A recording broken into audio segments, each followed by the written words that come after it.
ఈ కోయిలాగా ఏమనుకు వస్తుంది? సీఎంను గోకుడెందుకు, తన్నించుకోవడం ఎందుకు? కేటీఆర్పై జగ్గారెడ్డి సంచలన కామెంట్స్.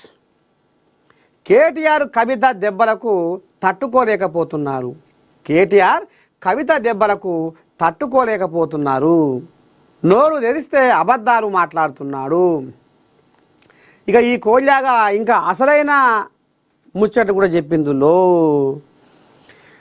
ఇక రాములు రాములు రాములు కేటీ రాములు, అసలు నువ్వు తెలంగాణ మనిషివే కాదట. 20 రోజులు బయటి దేశాలలో ఉంటే 10 రోజులు నువ్వు పట్నం హైదరాబాద్లో అండ పెడుతున్నావాట. అసలు నువ్వు తెలంగాణ మనిషివే కాదు, నువ్వు తెలంగాణ పుట్టలేదు. నువ్వు ఎక్కువ శాతము బయట దేశాలలోనే ఉంటున్నావు కాబట్టి నీకు తెలంగాణ రాజకీయం మీద సోయి లేదు కేటీ రాములు అని అనుకొస్తుండు జగ్గారెడ్డి.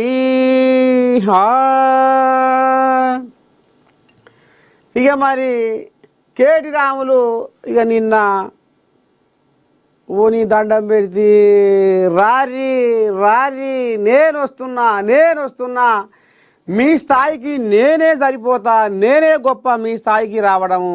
మాయ ఎందుకు వస్తాడు? మాయ బాయికాన్నే పండుకుంటాడు. మాయ ఇప్పుడు రాడు.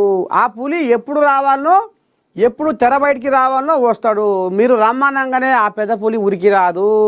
మాయ బాయికాన్నే పండుకుంటాడు. నేను వస్తున్నా అని గుమ్మాయ చక్కాయని గుంపు కట్టుకొని ఏడికి వచ్చిండు? సోమాజిగూడ ప్రెస్ క్లబ్కి వచ్చిండు. ఎందుకు ఏమిటికయ్యా అంటే రైతుల సంక్షేమం మీద చర్చ పెడదాము. అసలు రైతు రాజ్యం తెచ్చిన మొగోడు ఎవరయ్యా అంటే రేవంత్ రెడ్డి అనేది ఎల్బీ స్టేడియంలో ఆ కోళ్ళగా కూతలు కూసింది.